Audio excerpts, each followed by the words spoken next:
ያንጸባርቅ ቆዳ ከፈለጋችሁ ይሄንን ውህድ ብቻ ተጠቀሙ። የእንቁላል ቢጫውን ፓርት ልክ እንደዚህ ለይታችሁ ታወጡና ከስኳር ጋር ትደባልቁታላችሁ። ስኳሩን የሚበቃውን ያህል ነው የምታደርጉት እናንተ እየለያችሁ ማለት ነው። ስለዚህ ልክ እንደዚህ በደንብ ታዋሃዱትና ፊታችሁ ላይ በደንብ አድርጋችሁ መቀባት ነው። ስኳር ለፊታችን ናቹራል ኤክስፎሌት ስለሆነ በጣም ብዙ ጥቅሞች አሉት። እንቁላል ደግሞ ልነግራችሁ አልችልም። ሁለቱ ደግሞ አንድ ላይ ሲሆኑ ፊታችን እንዲያንጸባርቅ፣ እንዲጠራ፣ ሞይስቸራይዝ እንዲሆን በቃ ዘ ሞስት ኢፌክቲቭ የሚባል የፌስ ማስክ ነው ማለት ነው። ሶ በቻላችሁ አቅም ይሄንን በሳምንት 2 ወይ 3 ብትጠቀሙት ፊታችሁ ላይ በጣም በትንሽ ጊዜ ለውጥ ታያላችሁ። ሶ ልክ እንደዚህ አድርጋችሁ ሙሉውን በደንብ አድርጋችሁ ማዳረስ ነው ማለት ነው።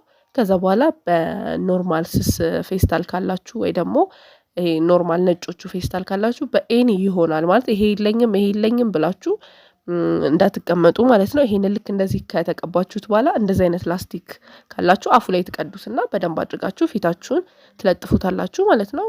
እናንተ በሚመቻችሁ በፊታችሁ ቅርጽ ማውጣት ትችላላችሁ። ሰው እንደዚህ አድርጋችሁ 10 ደቂቃ ታቆዩ። በደንብ ሆኖ ወደ ውስጥ ዘልቆ እንዲገባና ፊታችሁ ላይ ያለውን ነገር በደንብ ይዞላችሁ እንዲነሳ ያደርጋል ማለት ነው።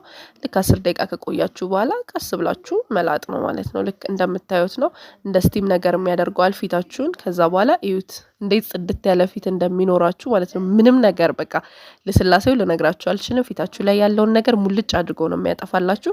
እኔ በጣም ዘቤስት የምለውና ለፊቴ በጣም የሚስማማኝ ውህድ ነው ማለት ነው። ስለዚህ ለሁሉም የስኪን ታይፕ ይሆናል።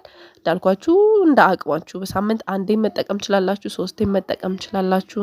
ሶ እዩት በቃ በጣም ግሎ ነው የምታረጉት። የሆነ በቃ ሞይስቸራይዝ የተቀባችሁ ነው ይመስለው። ታጥባችሁት ራሱ እዩት በጣም ነው የሚያምረው። እና ይሄንን ሞክሩት። አንገታችሁ ድረስ እግራችሁ እጃችሁን መቀባት ትችላላችሁ ማለት ነው። ሰው በቤታችሁ እንደዚህ ያደረጋችሁ ተዋቡ ሴቶቼ። ወዳችኋለሁ። ባይ